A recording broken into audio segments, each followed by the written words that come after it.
Maayong udto mga kapaglaom among mga pagabi-abi kaninyo dinhi sa programa nga magahatod sa pinakalabas nga mga kalihukan sa kapupudan sa lawak sa hiniusang puwersa sa Southwestern Philippine Union Conference ug Southeastern Philippine Union Mission.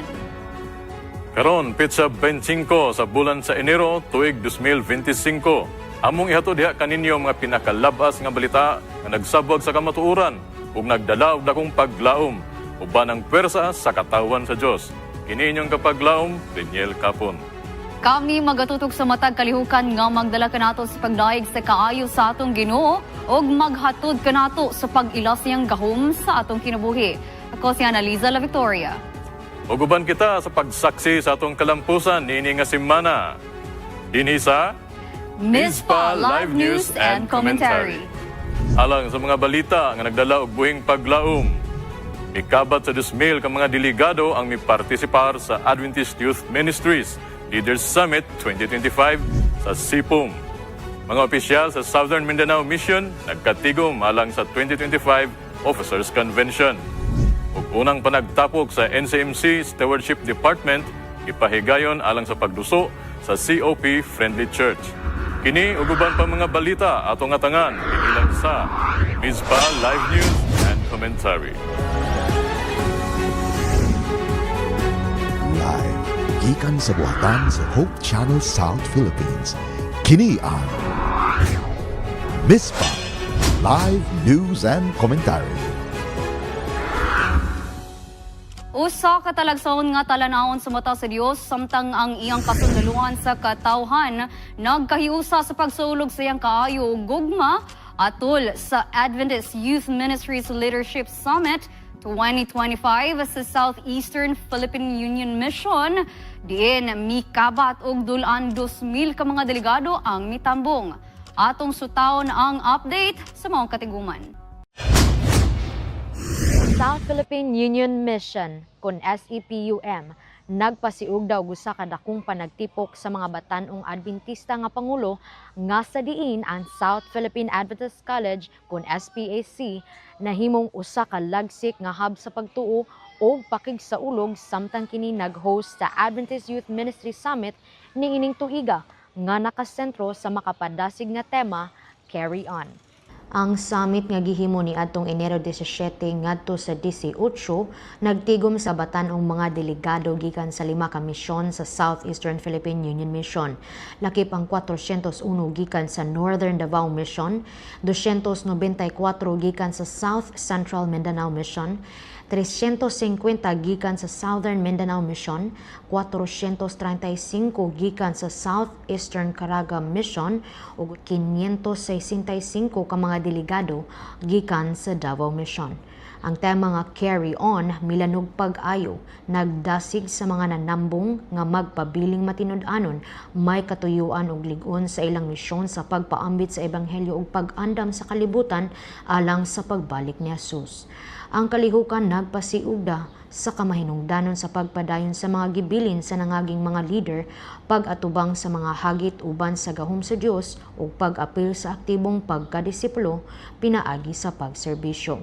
Sa duha ka adlaw nga summit, ang mga delegado miapil sa mga plenary lectures o mga diskusyon kauban sa mga nagkalain-laing mga lecturers nga nagpasiugda sa mahinungdanong mga mensahe sa pagtuo, katuyuan, panaghiusa o kaisog sa pagbarog sa kamatuoran. Nakakaton sila og praktikal nga mga paagi sa pagpadayon, pinaagi sa pagdasig nga manguna sa lain-laing mga proyekto o programa Adventista sa kabatanunan sama sa Bible reading projects, prayer network, master guide clubs ug uban pa nga nagpalig-on sa ilang pasalig nga modan-ag isip mga suga sa paglaom sa tagsa-tagsa nilang iglesia ug komunidad sa kinatibuk-an. Sa pagtapos, ang mga partisipante puno sa kaalam nga mibiya uban sa mga kasing-kasing nga nagadilaab ug usa ka na bag-o nga pasalig sa pagdala sa mensahe ni Kristo ngadto sa ilang nagkadaiyang mga distrito o gidawat ang tawag sa paglihok pinaagi sa usa ka commitment service. Hinaot nga ang espiritu sa pagpadayon magapadayon sa pagiya sa atong mga kabatanunan samtang sila magmaunungon ug ligon sa pagbuhat sa ilang mga tahas isip mga embahador sa gugma ug kahayag sa Dios niining mangitngit nga kalibutan. Kini si Melzy Jane Dagangon gikan sa South Philippine Adventist College alang sa Mizpa Live News and Commentary. Dagang salamat niining nga report. Kudos sa atong mga kabatan-unan sakop sa Southeastern Philippine Union Mission. Anita sa General Santos City, mga opisyal sa Southern Mindanao Mission nagkatigom alang sa 2025 Officers Convention. Si Kapaglaom Laika Atienza magahatag sa balita. Ang Southern Mindanao Mission naghiwat sa Officers Convention kining January 12, 2025 sa pagpadasig sa mga opisyalis sa iglesia para sa ila responsibilidad nga mag-alagad kining bagong tuig 2025. Karon atong gipahigayon ang ato nga Church Officers Convention 2025. Kini siya mga pinangga nako nga mga kaigalan makaisun atong gipasalamatan ang tanan nato nga mga church elders, church officers nga nagahatag sa inyong panahon sa paggugol ni ining mao nga kalihukan. Dinhi nato ato iplastar ang tanan nato nga mga programa karong tuiga ug unya ato usab gipahigayon ang pagpahibalo sa importante kaayong nga programa sa ato General Conference.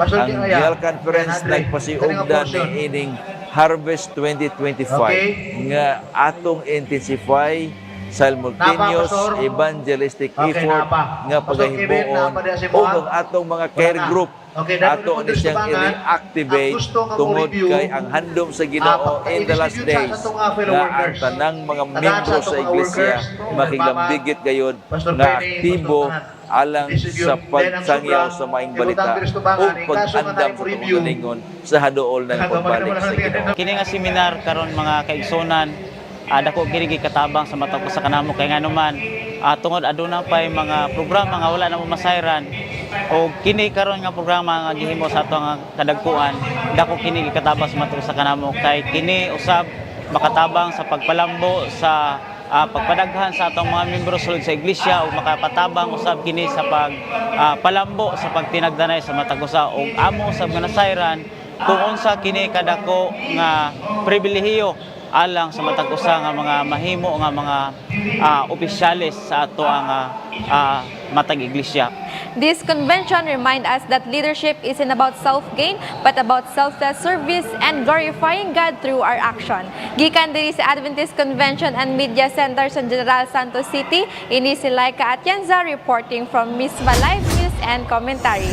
Dagang salamat Kapaglaom Laika niya nang update diha sa Southern Mindanao Mission. Lahi usab nga panagtipok alang sa atong mga opisyales sa iglesia.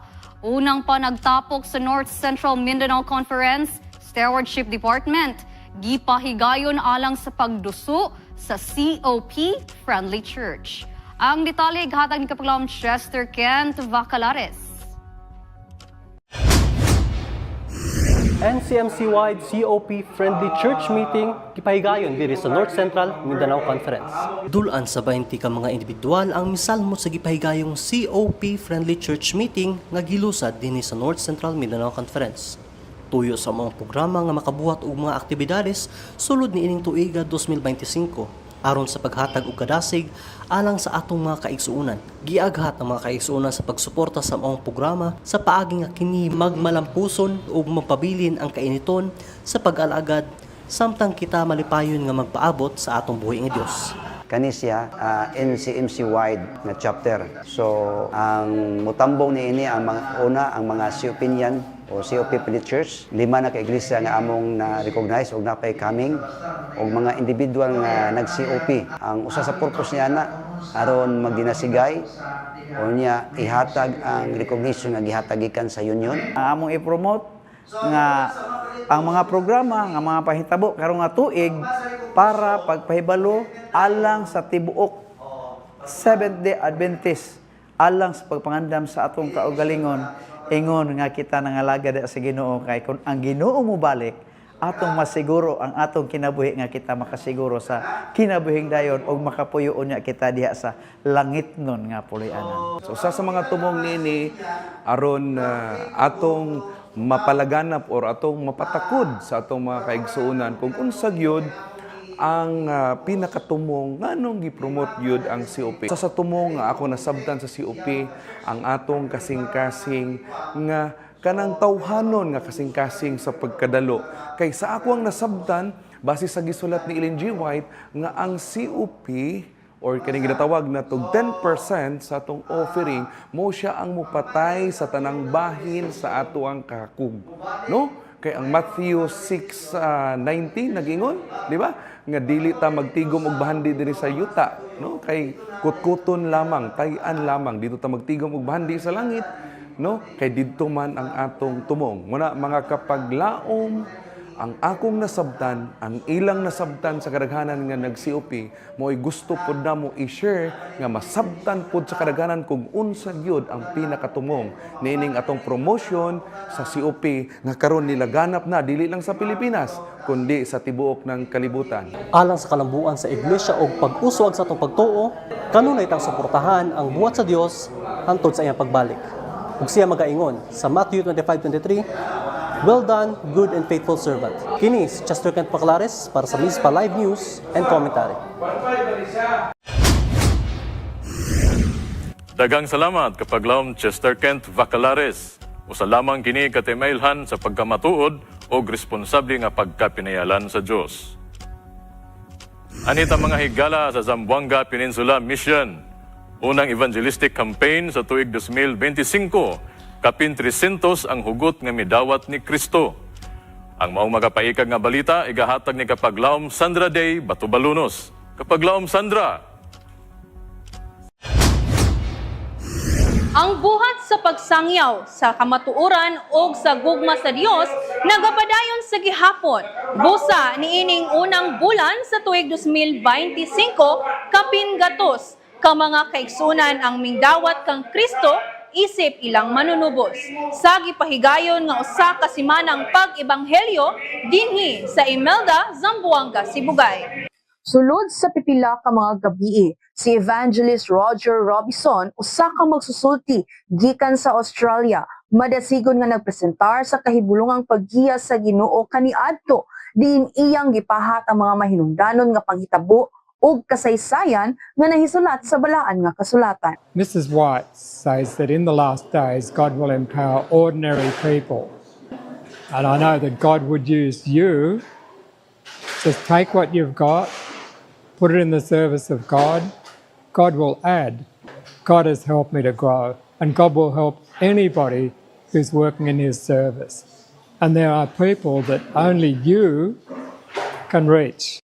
Sa temang Wonders of the Past, napahinumduman ang mga nagapaminaw matag gabii sa mga panagnaog mga sugilanon nga nagpakita sa paglihok sa Dios sa matag kinabuhi sa tawo. Sulod sa kapin usa ka semana nga pagtuon, mikabat sa kapin 300 ka mga kalag ang midawat kang Kristo, isip ilang manunubos. Kini nga sagradong programa giduyugan ni Pastor Vilmar Mandalupa, kasamtang Executive Secretary, o Pastor Clenjay Sahulga, ang NDR-IEL Field Secretary, dinhi sa kaumhan sa Zamboanga Peninsula Mission. Mismo nga ako yung gihuna-una sa ako ang tibok kinabuhi nga mag-isa mi sa akong asawa sa pagtuong nga Kristohanon.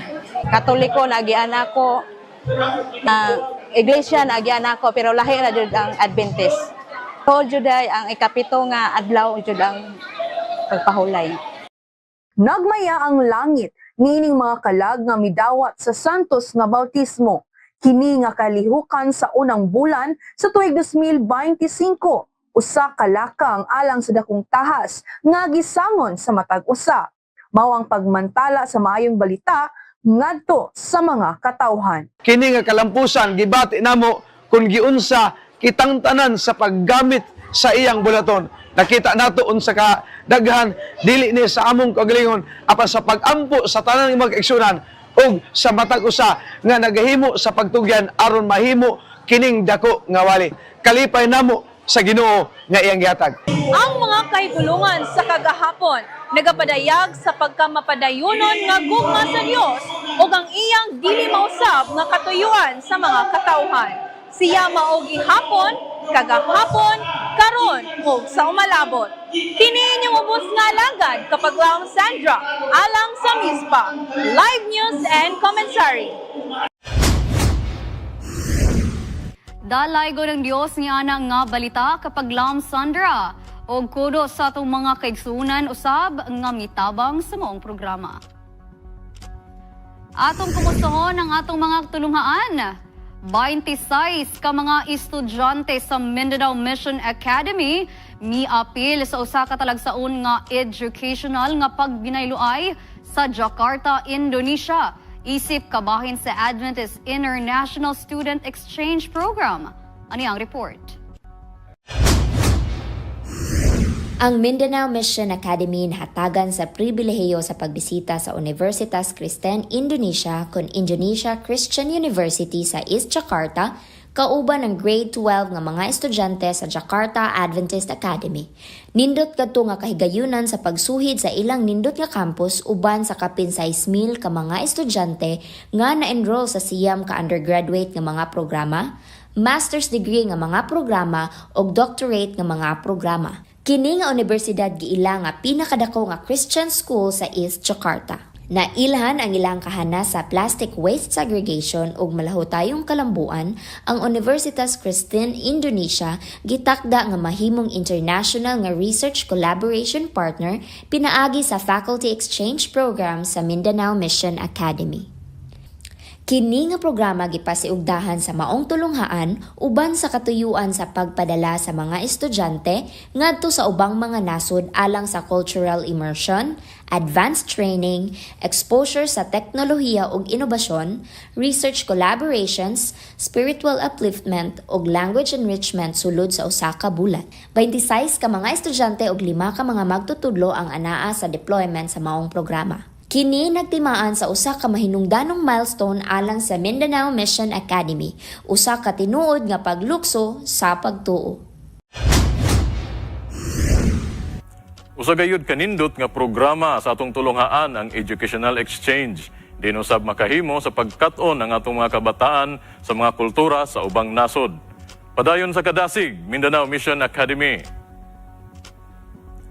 Alang sa atong balitang internasyonal, mga Adventist Church sa Los Angeles nagkahiusa sa pagsuporta sa mga biktima sa Palisade Fires.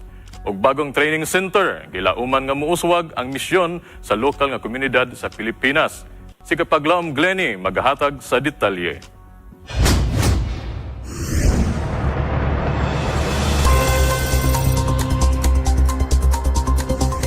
Simbahan sa Seventh Adventist sa Los Angeles nagkahiusa sa pagsuporta sa mga biktima sa sunog sa Palisade. Ang White Memorial Church nagpalihok sa mga kapanguhaan gikan sa suburban nga mga simbahan, samtang ang mga simbahan sa Adonai ug Valley Crossroads naghatag og mga supply ug pagkaon. Bisan pa sa kalaglagan, ang mga leader sa atong simbahan nagpasiugda sa panaghiusa og suporta uban sa mga dili Adventista nga miapil og tabang. Daghang Adventist nga mga pastor ug mga miyembro lakip ang presidente sa Southern California Conference nga si John Cres na apektuhan sa maong nga sunog. Ang komperensya sa Bahagatang California nag-set up og California Fires Fund aron makatabang sa kapuy-an ug emergency nga mga supply. Ang mga organisasyon sa Adventista sama sa ACS ug ADRA naghatag usab og kahupayan. Ang Adventist Church sa Southern Asia Pacific nga rehiyon nagsaulog sa dedikasyon sa Adventist Training Center sa Mindanao, Philippines. Usa ka hub alang sa buluhaton sa misyon, pagpalambo sa komunidad ug holistic nga ministeryo. Kini gipundahan ni adtong 2018 sa 13th Sabbath offering ug ang sentro adunay mga pasilidad sa pagbansay, akomodasyon, mga inisyatibo sa agroturismo ug usa ka bag-ong mega church nga magsilbi sa mga komunidad sa tribo. Gipahinungod usab sa mga leader ang usa ka istasyon sa Adventist World Radio aron ipaambit ang ebanghelyo sa mga hilit nga lugar. Ang lokal nga mga leader midayeg sa mga paningkamot sa simbahan ug nagpasiug na sa epekto niini sa kabatanunan, pagtubo sa komunidad ug pagmalungtarong kalambuan.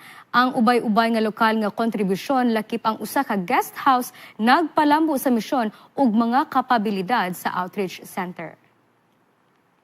Alang sa dugang nga kasayuran, pwede nato bisitahon ang opisyal nga mga balita sulod sa Seventh-day Adventist, ang ANN ug Adventist News Network sa Facebook ug website. Mao kato ang mga impormasyon nga nakailap kay sa balitang international. Ikaw ug ako mahatagan ug paglantaw sa maayong kasinatian bisan asaman sa kalibutan. Hangtod sunod higayon, kini si Glenn May Perez lumaktod alang sa MISPA International. Dagang salamat kapag laom Glenny. Pagkadasig na lang gayud sa atong mga kaubanan sa buhat. Ug atong ipadayon sa pag-ampo ang atong mga kaigsuonan nga anaa pa sa paghinay-hinay ug bangon isip biktima sa kalamidad ug katalagman nga nisinati niadtong niaging semana sa dapit sa California. Sa pagbalik mga higala, mga lideres sa edukasyon sa Southwestern Philippine Union Conference mitambong sa Annual Educators Congress 2025 sa Parañaque City. Ug sa MISPA Commentary, unsay mga kabag-uhan ug mga kalambuan sa Departamento sa Pamatanon ug ang kalahian sa matag nasod nga nasakupan sa Southern Asia Pacific, ilabi na sa pag-ibanghelyo. Sa nagsingabot nga Pathfinder Camporee, unsay mga aktibidades nga angay natong atangan. Magasaysay niini ang Youth Director sa Southern Asia Pacific Division of the Seventh-day Adventist Church, Pastor Ron Henibago. Kiniguban pa mga balita atong saksihan dinilang sa MISPA Live News and Commentary. Pagkahayahay na ba sa kong mga barkada Nay manager, nay presidente sa company, nay supervisor na. Ako ani aning kamot gyapon. Ginoo, ako po doon tano. Mutaas po doon ta akong ranggo. Hala!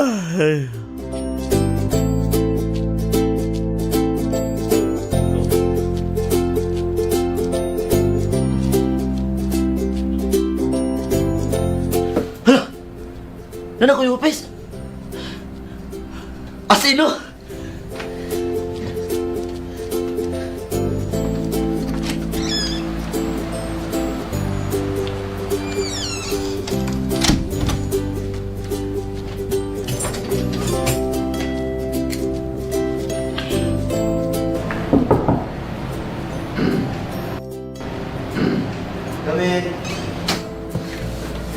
Sir, muna ang mga pirmahanan nimo.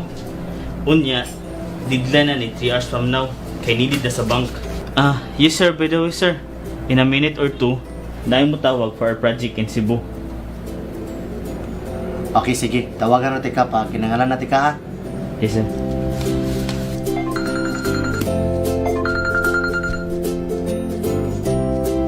Hello, Mr. Reyes. Oh. Ha? Yun, sa akong buhaton. Buhaton ka po sa korte? Sige, sige. Tawagan natin ka niya.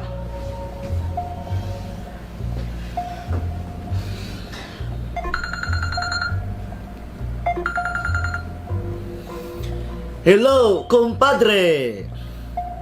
What? Nabangrap ang kumpanya? So akong investment ani, wala na? No, dili na pwede pre. There must be another way.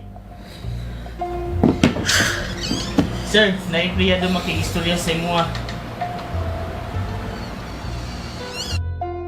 Sir! Maglunod ako sa itong kuop, sir. Kinangon ako mga asawa. Mulip sa akong isa ka bulan kay ati manon sa akong asawa ug anak. Dayon, kung saan man na imong trabaho? Sir, strong akong need sa pagtrabaho pero mas strong akong responsibilidad sa akong asawa ug anak. Dili na ko ni kaya buya! Bahala ka mo! Dili na ko ni kaya kasalan! Jen! Jen, naunsa ka, uy! Naunsa ka? Uy! Uy! Nasa mo bata na? Ha? Kalisod pa ni dagang tag-responsibilidad? Abi ko manog magka hayay. Jen, hinumdumi, ang word nga responsibilidad. Duha na siya ka word, response o abilidad. Abilidad siya ang pag-response kada sitwasyon nga maabot nimo. Si Jesus bitaw, iyang giako ang responsibilidad sa atong mga sala. Mo na yung response sa iyang gugma na to. Lagi bay, I therefore conclude na gyud nga kung magtaas ang imong posisyon, magkadagan imong responsibilidad. Nangandoy mong ko nga mo-improve ba? Jan, kanang gitawag nga great man, wala na siya sa posisyon o kadatuon. Naa na siya makita kung giunsa nimo pag-perform ang imong pagkamapailugon, pagkamaayo nga tawo. Ay, mao mo. Si Jesus bitaw, hari man pero nagpaubos. Gamhanan, pandili gamhanan og dungog. Nagpalansang pagani siya sa krus, bisan siya atong Diyos. Salamat kayo mga bay ha. Sertiya gyud ako nga kamo akong nabarkada oy. Sapa? Nay ginaingon bay ba? Nga kung makig-uban raw ka sa piso, sige ra daw kag syaok. Pero kung makig-uban ka sa agila, taas daw imong lupad. Ya, Dabi, asa man may ato? Sa piso o sa agila? Murag penguin. Penguin gyud. Oh, kay P as in papabul, nga pahambul. Dayon Gwyn sounds like genuine. Unya, gadagko naman na niya tontian. Mula ka na tamuran tag penguin.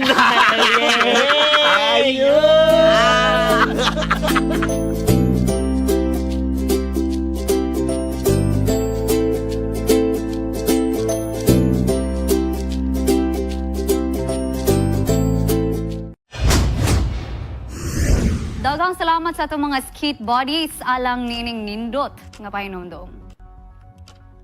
O sa pagpadayon mga higala, mga lideres sa edukasyon sa Southwestern Philippine Union Conference nitambong sa Annual Educators Congress kon AECON 2025 sa Parañaque City. Alang sa detalye, anyang balita. Usa gayud kadakong pribilehiyo sa atong mga pangulo sa edukasyon sa iglesia nga mahimong delegado atol sa Annual Educators Congress kun AECON sa Parañaque City. Mr. Roman, I had the privilege of being invited to an exclusive congress hosted by the Rex Education, commonly known as AECON 2025. AECON stands for the Annual Educators Congress, and this is participated by education leaders, policy makers all over the Philippines, and invitees are actually handpicked by the organizers, and we just feel so blessed to be part of it. You know, it is an eye-opener because right there the EDCOM report too. The EDCOM is composed of a task force that looks into the status of the education system here in the Philippines.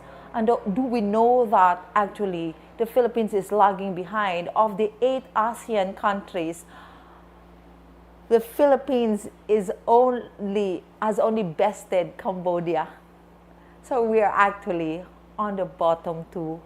And in terms of proficiency, our top 25% in the Philippines is only equal to the bottom 25% of Singapore. So what does this tell us? This tells us that the education system of the Philippines has to be rethought of, has to be reinvigorated. Something has to be done dramatically. And even the result of PISA is disheartening. If it is truly true, then something has to be done. And do we know that 30% of the Philippines are not functionally literate?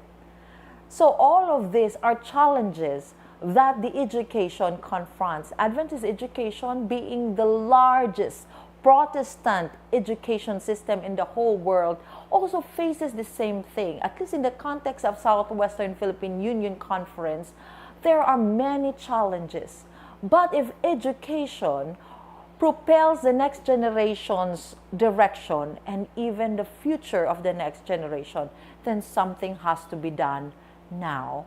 So I would say that Adventist education has to be fearless. As they say, it needs mapangahas na pag-asa. Or we say the audacity of hope. Something has to be done, whether it's dramatically, significant impact should be felt right now. We cannot wait for the next generation. So these are what I took home from ACON 2025. So we congratulate Rex Education, our partner here at Southwestern Philippine Union Conference, for celebrating their 75th year in providing instructional materials, learning materials here in the Philippines and abroad. And we're just happy that we get updated. And because of the update that we have, we're able to confront the challenges up front. And once again, I say, Adventist education should be fearless.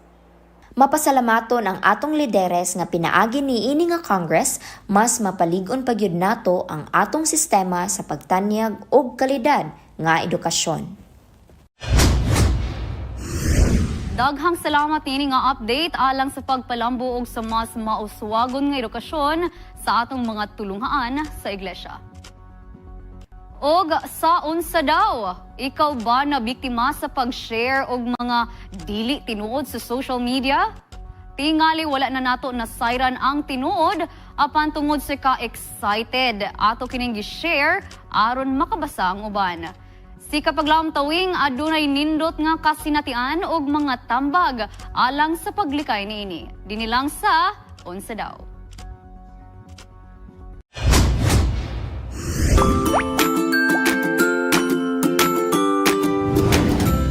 Unsa daw? What's up mga higala? Ikaw ba mahilig sa social media? O tingali mahilig kag mag-share sa mga content sa mga tao nga dili nimo kaila? Oops! Time sa! Sure ka ba nga tinuod ang imong gi-share? O dili ba dili lang pud ka mag-care? Unsa daw? Kadaghanan ka na to mahilig gayud og post og share. Sama na lang ni atong niaging simana sa nahitabo nga sunog sa California, di naduna daw simbahan sa SDA nga wala napil sa sunog og naginusara. Apan ang tinuod dili da ito dadtong dapita. Unsa daw? Apan kinahanglan da ita magmatngon og magbinantayan igsoon. Unsa may angay buhaton aron dili ta maka-post or maka-share sa mga fake news. Wala, atong pangutanon ang atong mga kapaglaong. Kasi mo, unsa may mo angayan buhaton aron dili ka maka-post or maka-share og mga fake news sa atong social media. Before ka mag-share, dapat i-klaron sa nimo tong imong i-share kung tinuod bisag dili. Need nato mag-search online from reliable sources before nato mag-share og mga post. Magbantay na gyud nga di masayop. First is you need to the sources sang adong na chismis or balita. Dapat ang source nga imong gikuan is credible before ka mag-share. Dili mo gud dato ma-ensure if sakto ba or tinuod ba to atong gakita online. So importante nga atong siguraduhon kung sakto ba ni by searching sa different reliable sources. Magtawag dayon sa kuan katong giingon nila nga say tawagan ng mga emergency call. Dili kay magpataka lang ka nga sa wala nimo na basag tarong wala nimo sabtan i-post nimo. Kung legit ba siya or kasaligan ba adto na news. So ana guys sila, think before you click. Kay sagaran na ba mga marites nga di klaro. Unsa daw? Mga higala, sama sa usa ka panultihon, may post, may responsibility. Ug isip mga Kristohanon, atong batnan ang pagka-responsable sa atong mga ipang-share o post nga dili kita makasaksi sa dili tinuod. Kini si Tawing Galigo ng utana. Unsa daw? Daghang salamat Kapaglaom Tawing. Mga higala, ang Southwestern Philippine Union Conference ug Southeastern Philippine Union Mission nagkahiusa alang sa pagpangandam sa SSD-wide Pathfinder Camporee karong Pebrero. Ikaw, ready ka na ba? Aniya ang mga update sa pagpangandam sa atong mga lideres. Ato kining Siron. Mga Pathfinders, andam na ba kamo? Ubos sa pagdumala sa Southern Asia Pacific Division Youth Department, ang mga lideres sa Southwestern Philippine Union Conference ug Southeastern Philippine Union Mission nangandam na sa umalabot nga SSD-wide Pathfinder Camporee nga pagasugdan karong Pebrero 23 hangtod Marso 2, 2025. Gisigurado gayud nila ang seguridad sa mao nga programa pinaagi sa pagbisita sa campsite sa Mountain View College ug adunay usab mga pipila ka mga committees nga miduyog kanila sa pagpangandam niini.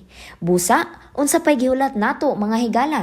Contact na kita sa ato mga mission conference or union youth directors aron sa pagrehistro. Sa kanunay, atong suportahan ug iapil sa pag-ampo ang atong mga programa sa iglesia. Daghang salamat sa pahinumdom ni ini nga programa. Mga higala, unsay mga kabag-uhan ug mga kalambuan sa Departamento sa Pamatanon ug ang kalahian sa matag nasod nga nasakupan sa Southern Asia Pacific, ilabi na gayod sa pag-ibanghelyo. Sa nagsingabot nga Pathfinder Camporee, unsay mga aktibidades ang angay natong atangan.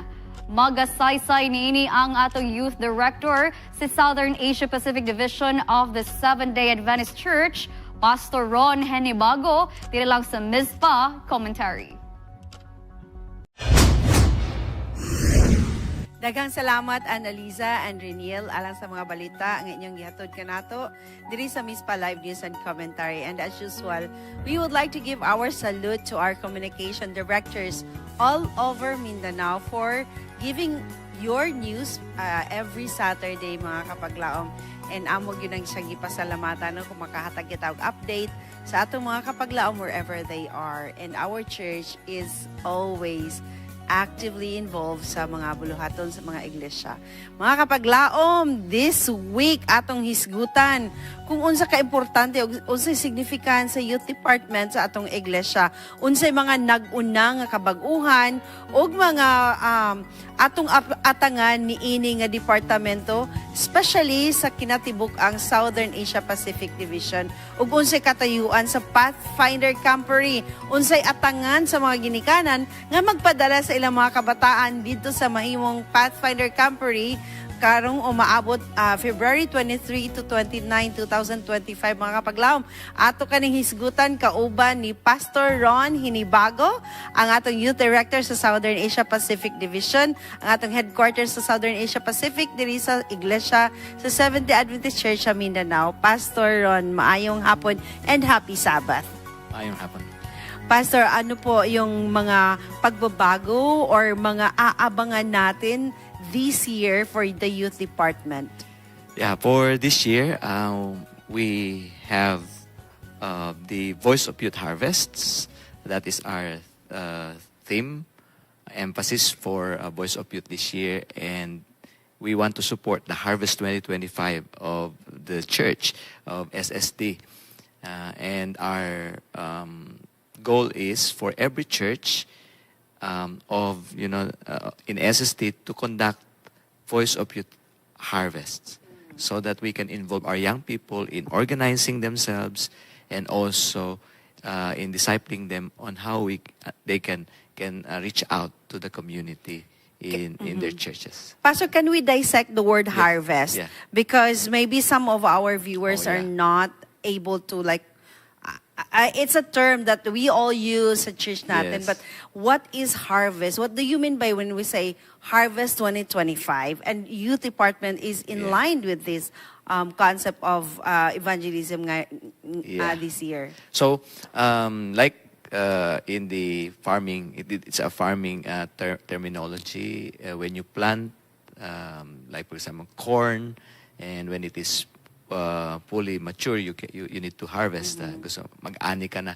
So this time, using it spiritually, you plant seeds of truth in the hearts of the people, and We do it year in, year out. So this year we want to harvest, meaning to let the people, invite the people, young and old, to decide for Jesus. And when they decide for Jesus, they will be baptized. Praise the Lord for that idea, concept, Pastor natin, no?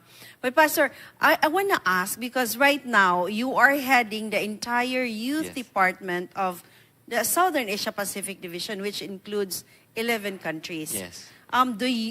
Does your strategy vary from one country to another?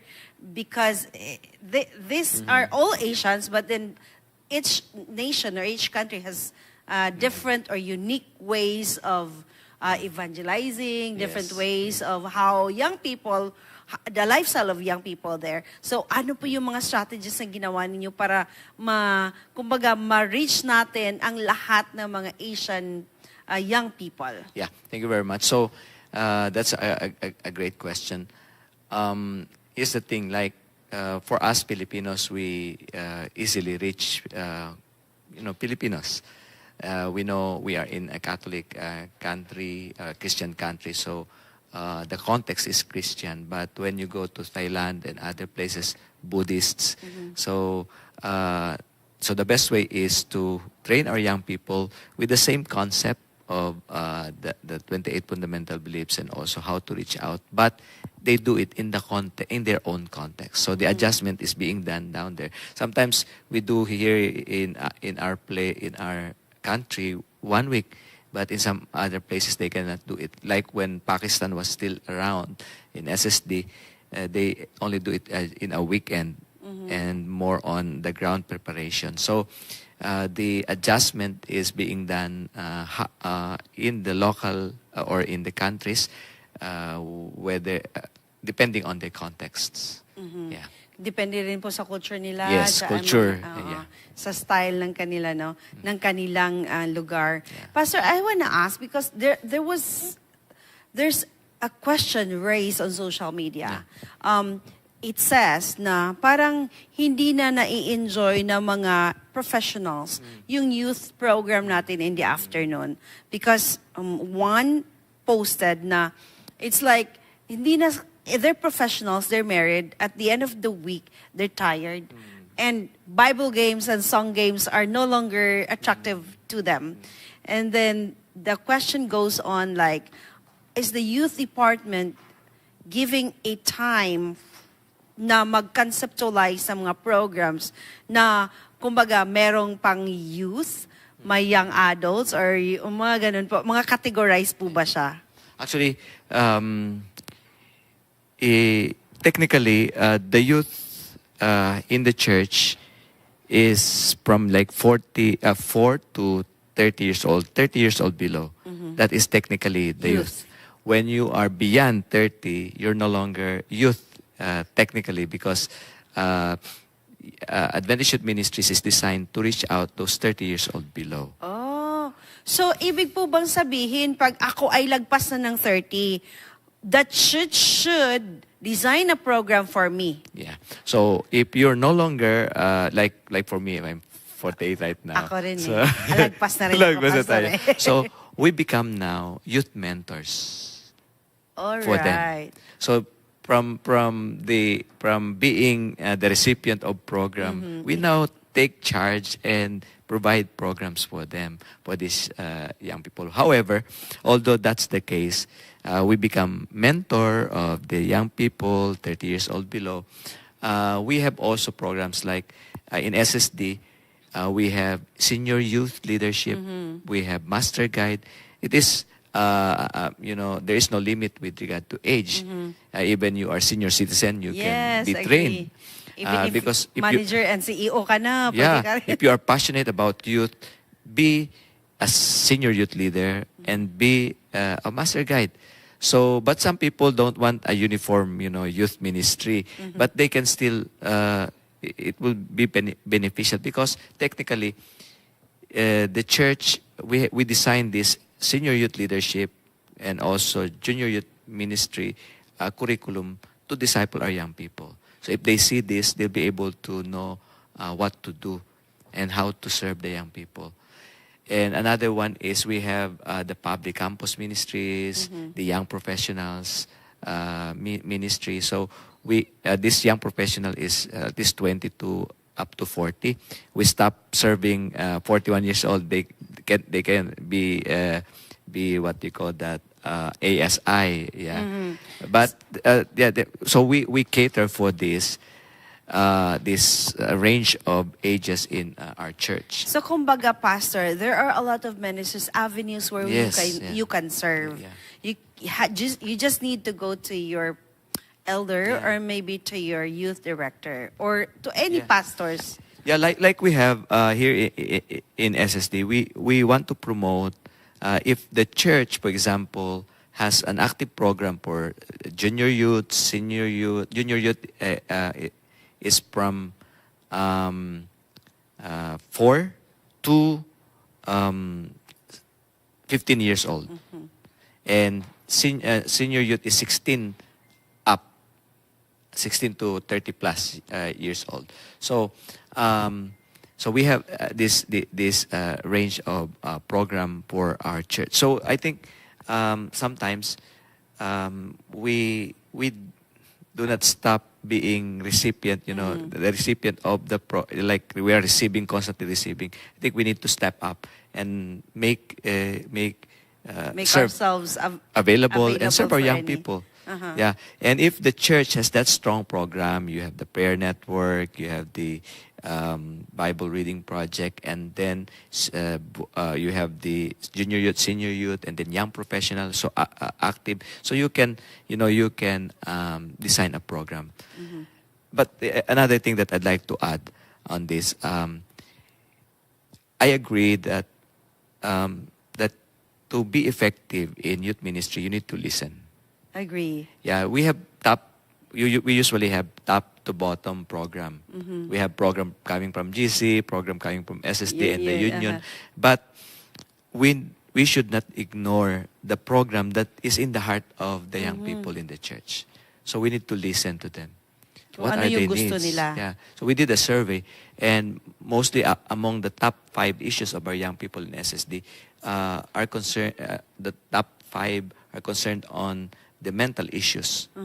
Anxiety, and also they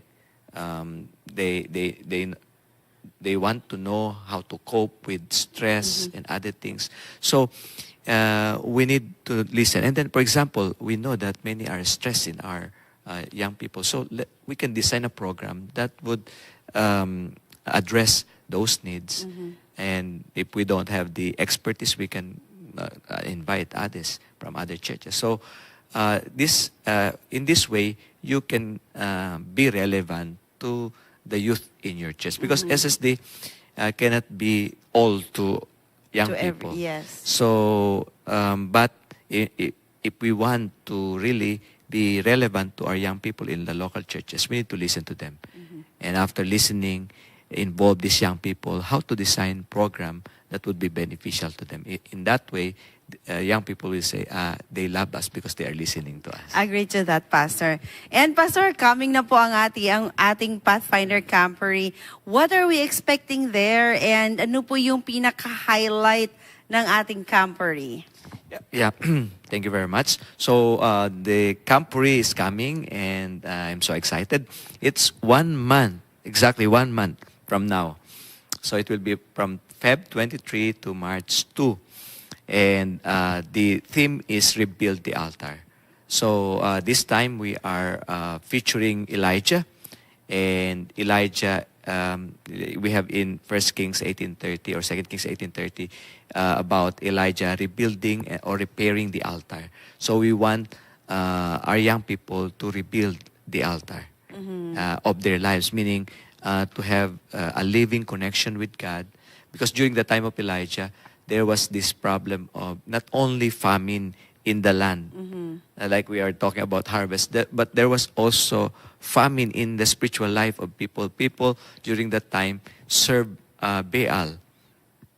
And during that time, they believed that Baal is the god of, the source of water, storm. But during that time, because of the command of Elijah, the prophet, there was no rain for 3 years. And showing that the God of Elijah is the true God. And Elijah actually is a beautiful name, meaning my God is Yah, my God is Yahweh. While the people were serving a false God, Elijah was saying, my God is a living God, my God is Yahweh.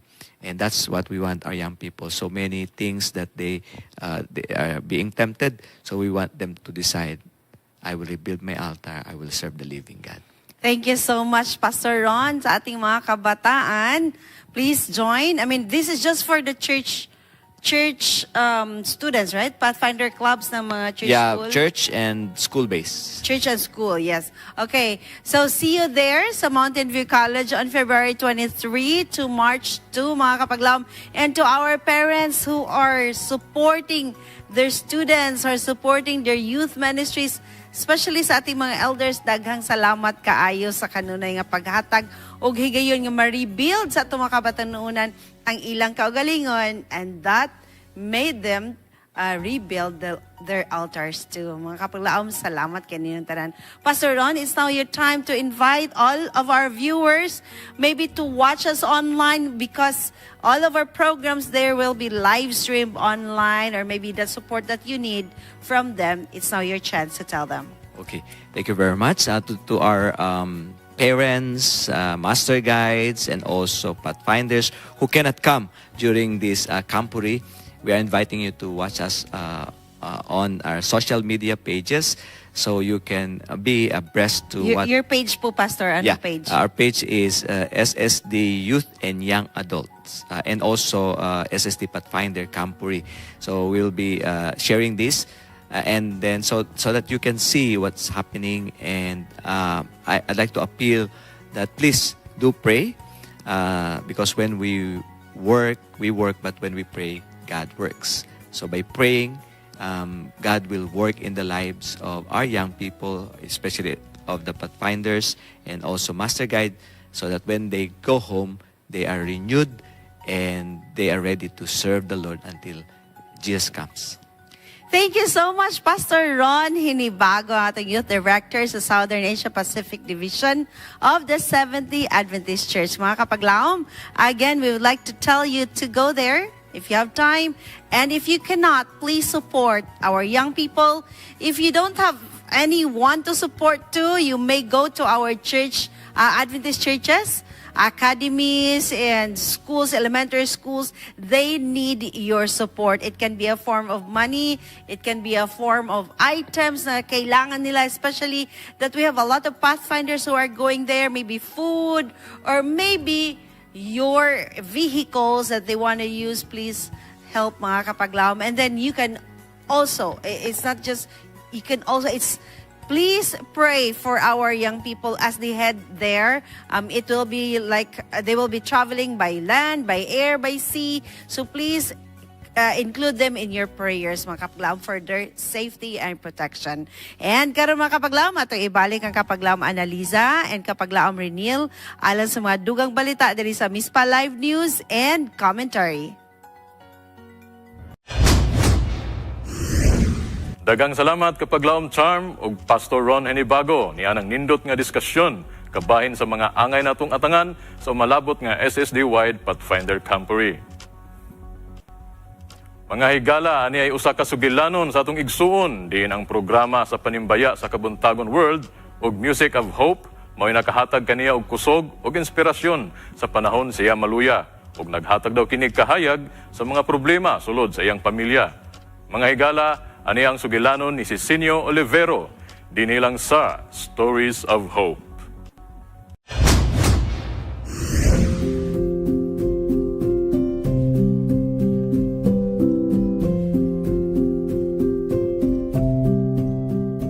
Usa sa mga dagkong unos akong kinabuhi nga miagi nako past 2 years ago, ang akong anak nga naka-experience gid mi og naka-experience siya og depression.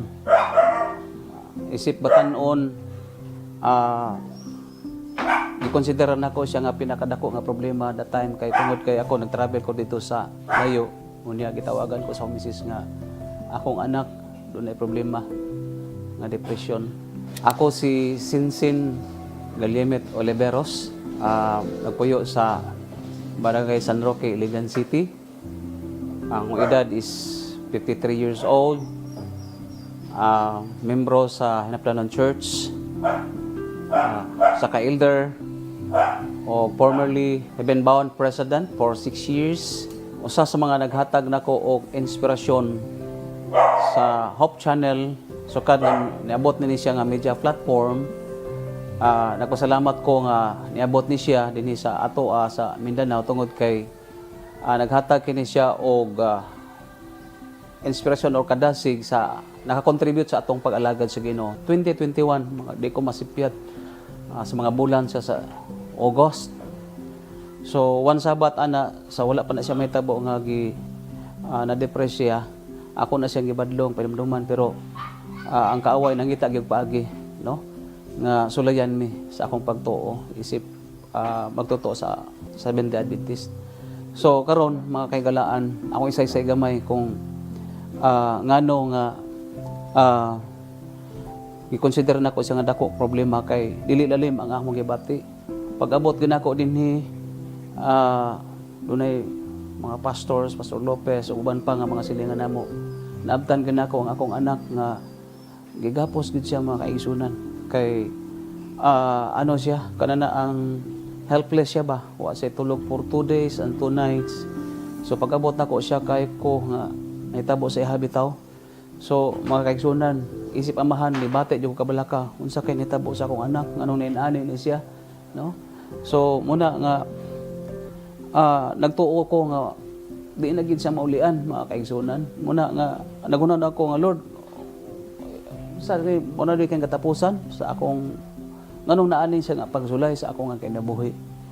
So mo mga kaigsunan, nangita mi paagi mga tambal unya COVID time mo ko logita nga kanana ang akong trabaho po naapektahan sa network marketing ni down sa dugag apil muna nga naglibo kon sa angay buhaton pero pinagi sa pagampo o sa pagtan-aw lang gyud sa atong mga programa dinhi sa Hope Channel naghatag kad ako inspirasyon mga kaigalaan o ang tambal dili lalim, no? Dito nagpa-check up po sa akong anak kinahanglan siya nga kuyugon pero dili siya mo kuyog mga kaigsunan. Unya ang tambal dili masabtan dayon do na gitoy moment nga kanana ang nilakaw ang asawa kami lang upat sa akong anak na bilin abi na ginako siya mamatay siya kay one time wa magisik kaon unya kun imo sa tan-awon running na gid siya mga igsuon. So anak ko Lord mao na ba gini, no?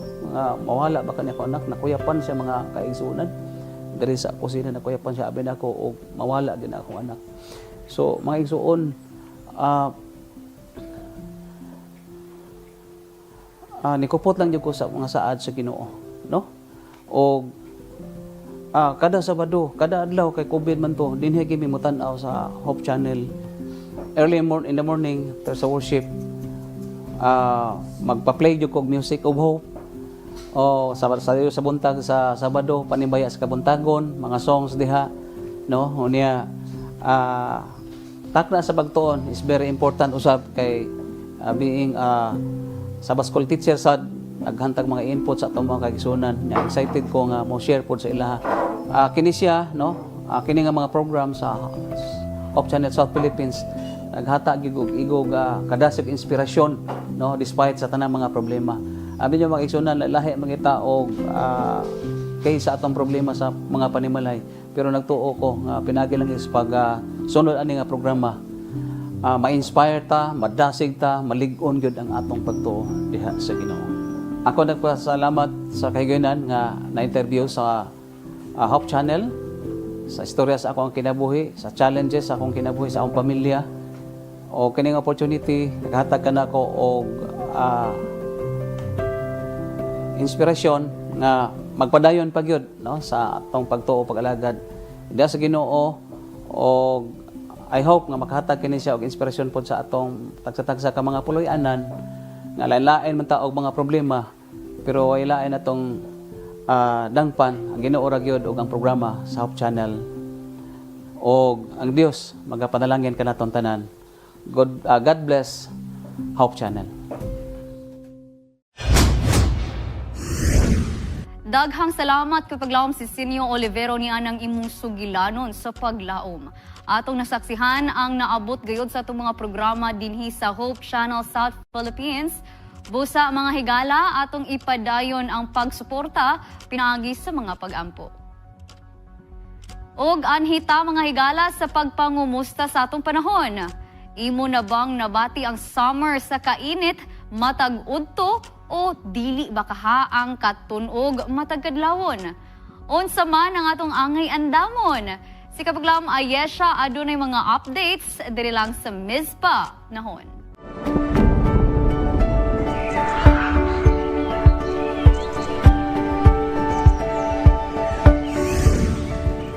A pleasant Sabbath to you mga kapaglaom. Praise God for another week done and for this day of rest.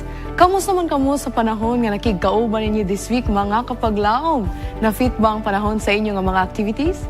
Karon mga kapaglaom, ato na po pagkasutaw ng atong weather outlook and what we'll be expecting for next week, January 26 to February 1, 2025. On Sunday mga kapaglaom, kita may temperatura nga kita pagamanan from 24 to 30 degrees Celsius with passing showers. On Monday mga kapaglaom, kita may overcast na kalangitan with the temperature from 24 to 29 degrees Celsius. On Tuesday mga kapaglaom, 24 to 28 degrees Celsius ang atong nga makauban with mostly cloudy nga panahon. Sa katunga-tunga mga kapaglaom sa atong nga week, on Wednesday, early thunderstorms ang atong nga mabatian on that day with 23 to 30 degrees Celsius nga temperatura. On Thursday mga kapaglaom, kita pag-ubanan sa pinakataas nga temperatura on that day at 34 degrees Celsius and with rain showers. On Friday mga kapaglaom, 22 to 33 degrees Celsius ang atong makauban with broken clouds nga kalangitan. And finally, on Saturday, 23 to 33 degrees Celsius ang atong makauban with breaks of sun. The sun will set on Saturday and Friday at the same time at 5:48 p.m. Want a healthy snack kapaglaom? Grab a carrot. Here are 8 health benefits of carrots. Carrots promote healthy vision, balances blood sugar, great for weight management, lowers cancer risk, helps with blood sugar regulation, reduces the risk of any heart diseases, and support your immunity. Hugot panahon na po kita mga kapaglaom.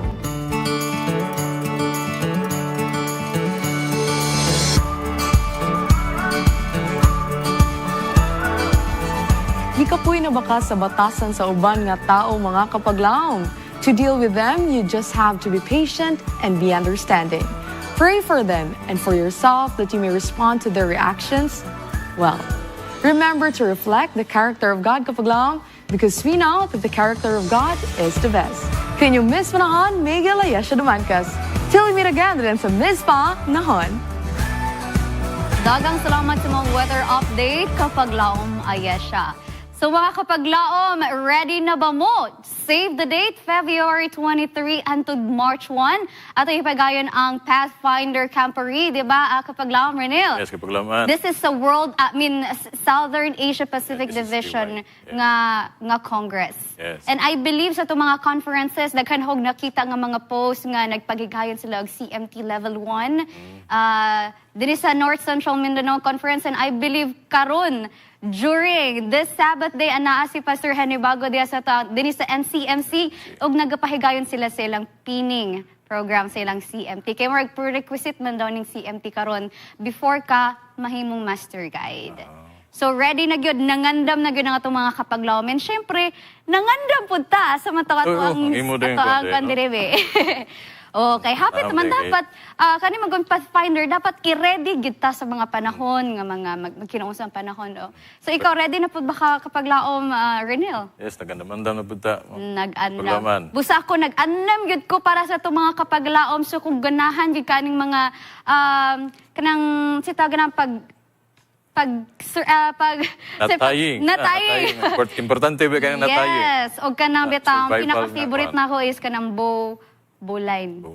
Ato mga kapaglaom, so mao ni siya nga tong bowline, no? Okay, kuan lagi ta. So pag kuan ka kanang naa ka sa dagat or sa tubig unya na iitsa lang bitaw ang PC para bitaw ka kanang birahon. Risk sa imo. Oo, so kung iitsahon kag PC kapag laom, ing anaon na nimo. So, right over left, tapos isulod, tapos iana. Pag ana nimo, kuhaon din na nimo ang tumoy, tapos birahon. Pag ana, pwede na din ka birahon. So, muna siya ang usa ka atong natay nga very important sa atong mga kapaglaom nga ilahang mabaluan. How about you kapag laom, Renel? Ipasikati ko sa mong nataying diha. Karon pinaka-basic pa lang yung ako agad. Oo.